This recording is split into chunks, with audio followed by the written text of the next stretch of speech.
very strong focus on bringing technologies right from our laboratories in Angie's Institute into the clinic.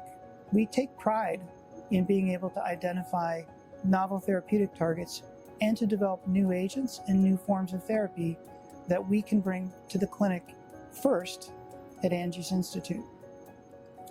One place where we're doing that uniquely is in the realm of immunotherapy. We have a number of colleagues in our program who are really extraordinary in terms of their expertise and reputation in immunotherapy. You know, one of the very interesting development in recent decades is that we're beginning to realize that the immune system plays a very important role in cancer.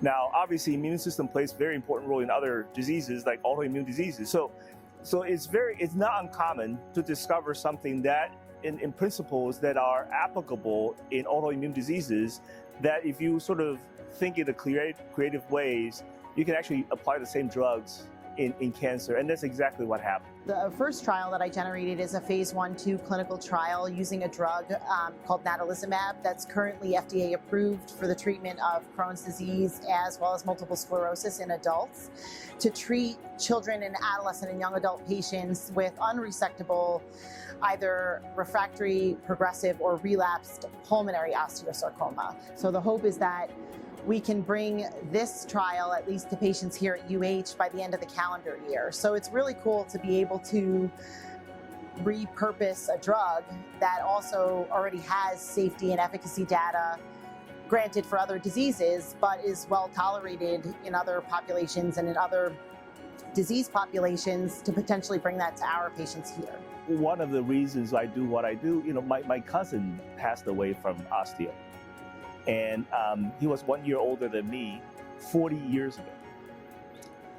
And if I were to tell you the drugs he was treated with 40 years ago was exactly the same that we're treating our kids now, today, downstairs, you will say that's unbelievable.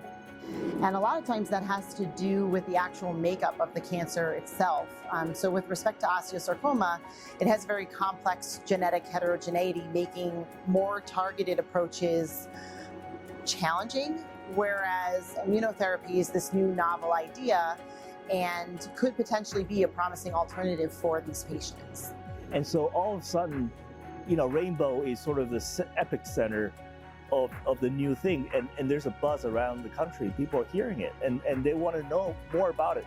Our goal is to go through these early phase clinical trials to make sure that our concept, at least in concept, works, and the drugs we're thinking about giving to children are safe.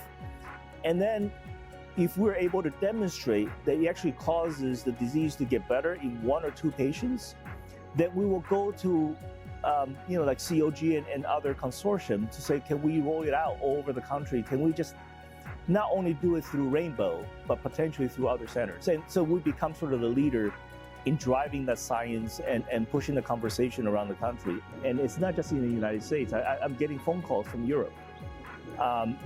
Parents who are desperately looking for something, and they're willing to come to Cleveland.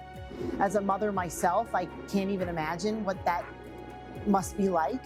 So again, it's inspiring for me to come to work every day and try to contribute just a little something to potentially make large impacts on these patients' lives. The word's out there that there's new things right around the corner, and people are really holding their breath, making sure this does come to fruition. And I think we owe it to them that it has to happen. It needs to happen.